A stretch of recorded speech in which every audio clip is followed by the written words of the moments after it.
Hello friend, সবাই কি করছো? ঠান্ডায় সবাই কেমন আছো? তো চলো চলো, আজকে শান্তনা তোমাদের জন্য একটা বাহারি আলুর দমের রেসিপি নিয়ে চলে এসেছে। দারুণ টেস্টি, একদম দারুণ। এবং এটা পুরোপুরি নিরামিষ। যারা নিরামিষ খাও, যারা শনি মঙ্গলবার নিরামিষ খাও, বৃহস্পতিবার নিরামিষ খাও, তারা এটা তো একদম চেটে ফুটে খাবে। তো চলো, তোমাদের সঙ্গে আমি রেসিপিটা শেয়ার করছি। দেখো, এটা দারুণ টেস্টি হয় এবং খুব সুন্দর খেতে হয়।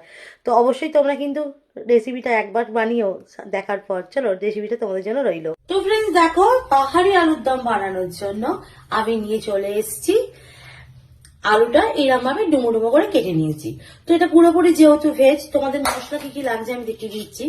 আর এতে একটু আমি কড়াইশুঁটি নিয়েছি, ধনে পাতা দিয়েছি। আর মশলার জন্য আমি নিয়েছি জিরে, ধনে, অল্প পোস্ত, আদা, আর এটা হচ্ছে গোটা গরম মশলা। এটা দিয়ে পুরো মশলাটা হবে। আর নিয়েছি একটু সাদা তিল, যেটা দিতেই হবে বাহারি আলুর দমে। আর একটু বাদাম, বাদামটাকে গুঁড়ো করে নেব। আর লাগছে একটু অল্প তেঁতুল। তেঁতুলটাকে আগে থেকে জলে ভিজিয়ে রাখতে হবে। তো আমি তেঁতুলটাকে আগে থেকে জলে ভিজিয়ে রাখছি। তো ফ্রেন্ডস, আমি গ্যাসটা অন করে কড়াটা বসিয়ে দিয়েছি গরম হতে। এবারে সাদা তিলটা ডাই রোস্ট করবো। শুকনো কলায় সাদা তিলটাকে নেড়ে নিতে হবে। তোমরাও এইভাবে গ্যাসের ফ্লেমটা একটু কমিয়ে শুকনো কলায় আগে সাদা তিলটাকে অল্প একটু নেড়ে নেবে। অল্প নাড়বে, একদম পুরোপুরি লাল যেন না হয়। অল্প নেড়ে ছেড়ে পাশে ঢেলে রেখে দেবে। তো সাদা তিলটা আবার নেড়ে তুলে রাখলাম পাত্রে, ড্রাই রোস্ট করে নিলাম। তো এবার আমি কড়াতে একটা ভাজা মশলা করব। তার জন্য ওই যে অল্প জিরে, ধনে আর গোটা গরম মশলা দিচ্ছি, আর অল্প পোস্ত দিয়ে এটাকে শুকনো খোলা একটু নেড়ে রাখতে হবে। আর আমি আগে থেকে একটু করে রেখেছি জায়ফল জয়িত্রী গুঁড়ো, সেটা আমার কড়াই ছিল, তাই ওটা দেখাচ্ছি না। এতে একটু লাগবে জায়ফল জয়িত্রী গুঁড়ো। তোমরা এই মশলাটা বানানোর জন্য একটু শুকনো খোলায় ধনে, জিরে, গোটা গরম মশলা ড্রাই রোস্ট করে নেবে। নিয়ে শুকনো মশলাটা পেটে নেবে। যারা ঝাল খেতে ভালোবাসো তারা এই ভাজা মশলাটার সঙ্গে শুকনো লঙ্কাও দিয়ে দিতে পারো। শুকনো লঙ্কা দিয়ে নেড়ে চেড়ে নিয়ে ভাজা মশলাটা করে নেবে। আমি এখন এটা নাড়ছি, এটা ড্রাই রোস্ট হওয়া পর্যন্ত। আর বাটা মশলার মধ্যেও তোমাদের দেখালাম লাগছে ধনে, জিরে, আদা বাটা, গোটা গরম মশলা বাটা আর পোস্ত। বাটা মশলাটা এইগুলোতে দিয়ে বানাতে হবে। তো ফ্রেন্ড, দেখো, এই ভাজা মশলাটা করে রাখলাম। ধনে, জিরে, গোটা গরম মশলা দিয়ে শুকনো লঙ্কা দিয়ে বানানো যায়। এবার কড়াতে আমি তেল গরম করতে বসিয়ে দিয়েছি। আলুগুলো এবার ভাজতে দিচ্ছি।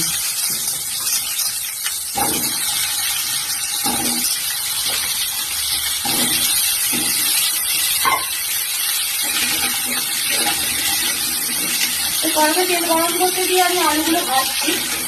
আলুগুলো একটু লাল লাল করে ভাজার পর আমি এটা একটু অল্প করে নুন দিয়ে শুধু সেদ্ধ করে রাখছি। আলুগুলো ভেজে সেদ্ধ হতে হতে আমি ততক্ষণে বাটা মশলাটা করে নিই। তো এদিকে আমি মশলাটা বেটে দিচ্ছি। মশলাটা বাটতে বাটতে আমার ওখানে আলুটা নুন দিয়ে সেদ্ধ হয়ে যাচ্ছে।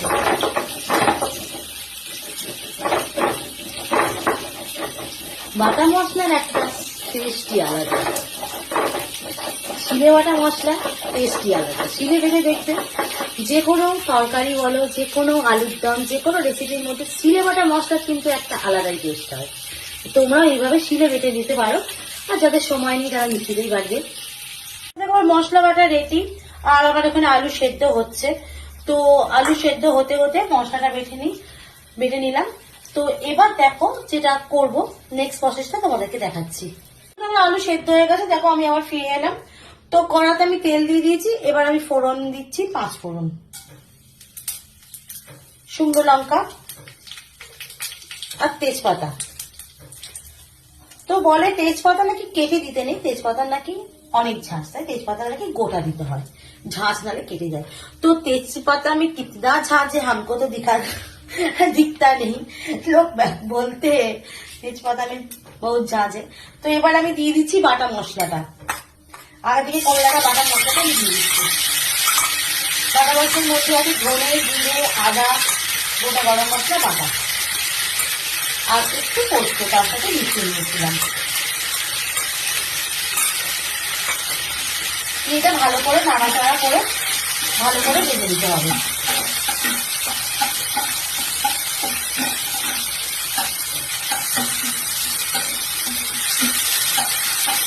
মশলা যতক্ষণ ভাজতে হবে যতক্ষণ না মশলা থেকে কাঁচা গন্ধ যাচ্ছে। তো মশলাটা ভাজতে ভাজতে মশলাটার মধ্যে আমি অল্প চিনি দিয়ে দিচ্ছি।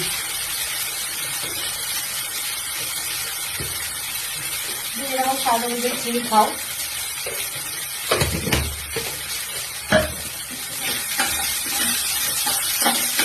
এবার আমার আলুতে অল্প নুন দেওয়াই ছিল, সেদ্ধ করার সময় শুধু নুন দিয়ে আমি সেদ্ধ করেছিলাম। এই মশলাটা অনুযায়ী আমি দিয়ে দেবো লবণ। বাহারি আলুর দমে কিন্তু হলুদ দেওয়া যাবে না, এটা কিন্তু হলুদ ছাড়াই হবে। লবণ দিয়ে দিলাম।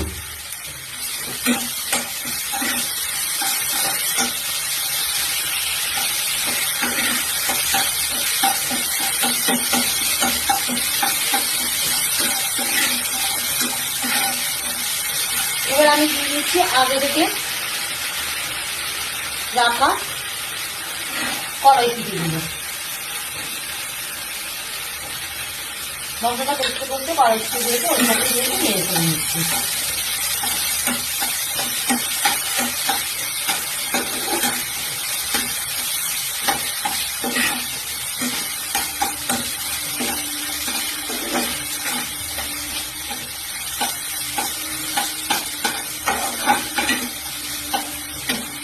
এবার এর মধ্যে আমি দিয়ে দেবো আর একটু জিরে ভাজা গুঁড়ো।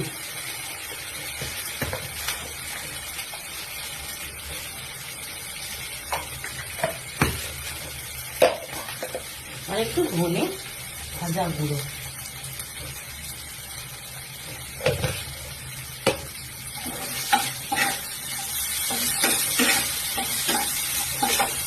দিয়ে মশলাটা কষতে থাকবো।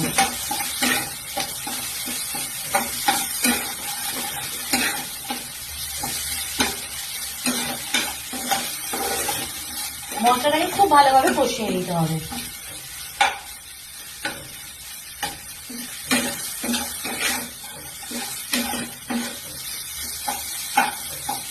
কষালাম আমি আসছি।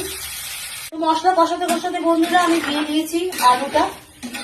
এটা আমি অল্প একটু সেদ্ধ করে রেখেছিলাম, যে আলুটা দিয়ে একটু ভালোভাবে কষছি।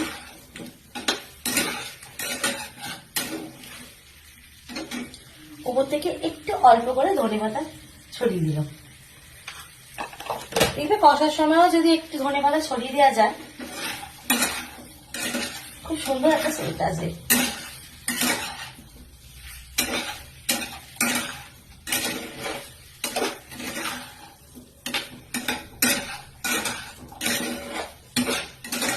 আলু তো আমার সেদ্ধই আছে। উপর থেকে আমি অল্প অল্প ধনেপাতা ছড়াতে থাকছি আর আলুটা ভালোভাবে কষতে থাকছি।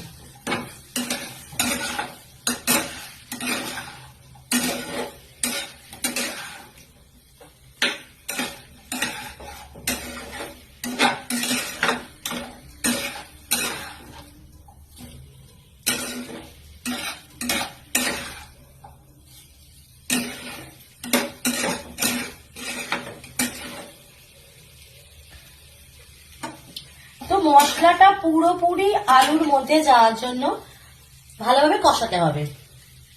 আসি লঙ্কায়, যারা একটু কালার পছন্দ করো তারা অল্প একটু কাশ্মীরি লঙ্কা দিতে পারো, কারণ আমার আবার একটু লাল লাল ভালো লাগে। যদিও এটা হলুদ ছাড়া, এটা আমি অল্প করে কাশ্মীরি লঙ্কা দিচ্ছি, কারণ এতে আমি দেবো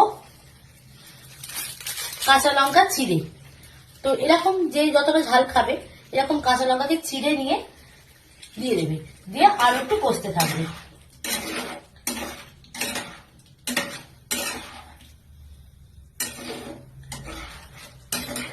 আলু কষতে কষতে যে যেরকম ঝাল পছন্দ করো সেরকম অনুযায়ী ঝাল দিয়ে কষতে থাকবে। কাঁচা লঙ্কা কেউ একটা দিতে পারো, কেউ দুটো দিতে পারো, যে যেরকম ঝালটা পছন্দ করো সেরকম দিতে থাকবে।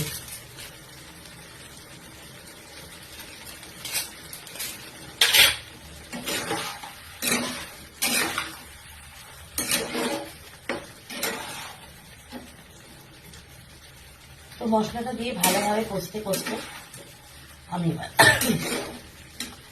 মশলাটা একটা ঝাঁজ আসছে,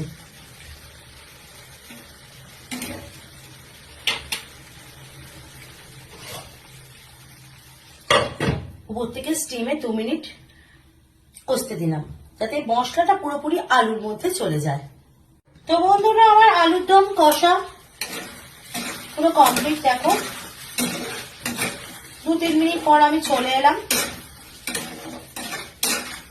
তো এরপর যেটা হচ্ছে, এরপর তোমাদেরকে দিতে হবে আগে থেকে করে রাখা তেঁতুল জল।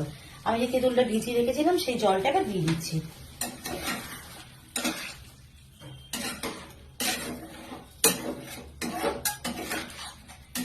তোমরা যারা এইভাবে বানাতে চাও, যারা নিরামিষ খাও, তারা অবশ্যই একবার এটা টেস্ট করো, একবার ট্রাই করো বাড়িতে বানিয়ে।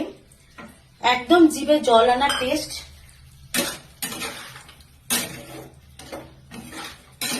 গ্যাসের ফ্লেমটা আমি একদম কমিয়ে দিয়েছি। এটা পুরো তেঁতুল জলটা এর মধ্যে মিক্স করতে থাকবে, হতে হতে পুরো মাখা মাখা ড্রাই এটা হবে।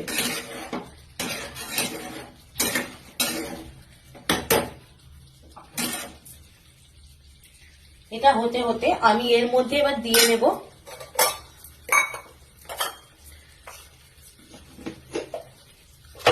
যে ভাজা মশলাটা আগে থেকে করে রেখেছিলাম। ভাজা মশলাটা ওপর থেকে আমি পুরো ছড়িয়ে দিচ্ছি।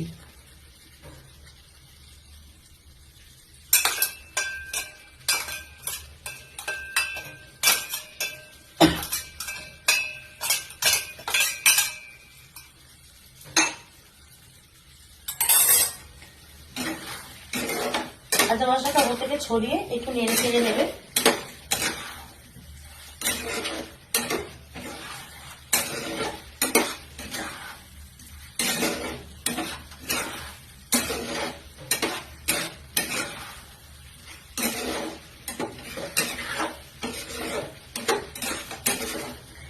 ভাজা মশলাটা নেড়ে চেড়ে নেওয়ার পর আমি এর মধ্যে দিয়ে দিচ্ছি বাদাম। যে বাদাম তোমায় দেখিয়েছিলাম ওই বাদামটা গুঁড়ো করে নিয়েছি।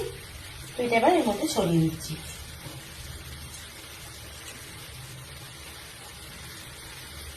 আর উপর থেকে দিয়ে দিচ্ছি আগে থেকে ডাই রোস্ট করা সাদা তিল।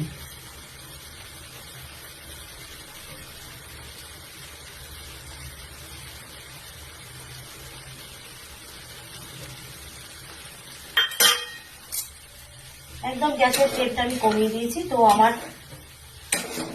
বাহারি আলুর দম, নিরামিষ বাহারি আলুর দম কমপ্লিট।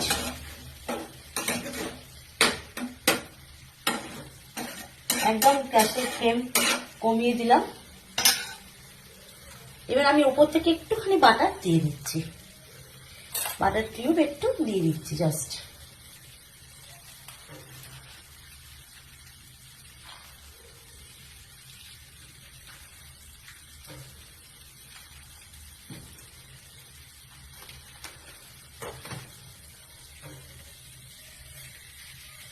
বাটার কিউবটা দিয়ে দিলাম। গরম থাকা অবস্থাতেই তোমরা এটা দিয়ে দেবে, দিয়ে গ্যাসের ফ্লেমটা বন্ধ করে দেবে। বাটারটা আস্তে আস্তে এর মধ্যে পড়ে মিক্সড হয়ে যাবে। তো দেখো আমার নিরামিষ বাহারি আলুর দম পুরোপুরি কমপ্লিট। তো তোমরা সবাই একবার অবশ্যই ট্রাই করো আর আমাকে কমেন্টস করো যে কেমন হয়েছিল। বাটার কিউব দিয়ে অফ করে দেওয়ার পর ওপর থেকে একটু জায়ফল জয়ত্রীর গুঁড়ো ওপর থেকে একটু জাস্ট ছড়িয়ে দেবে, দিয়ে একটু চাপা দিয়ে রেখে দেবে। কমপ্লিট বাহারি নিরামিষ বাহারি আলুর দম। বন্ধুরা দেখো রেডি আমার নিরামিষ বাহারি আলুর দম। তো তোমরা দেখো জাস্ট মার্ভালেস লুক হয়েছে এবং এটা খুব টেস্টি, খুব দারুণ খেতে হয়। তোমরা অবশ্যই একদম বানিয়ে নাও আর বানিয়ে নিয়ে আমাকে কমেন্টস করে বলো কেমন হয়েছে। তো ফ্রেন্ড দেখো আমার নিরামিষ বাহারি আলুর দম রেডি। তো খেয়ে নিই কেমন হয়েছে।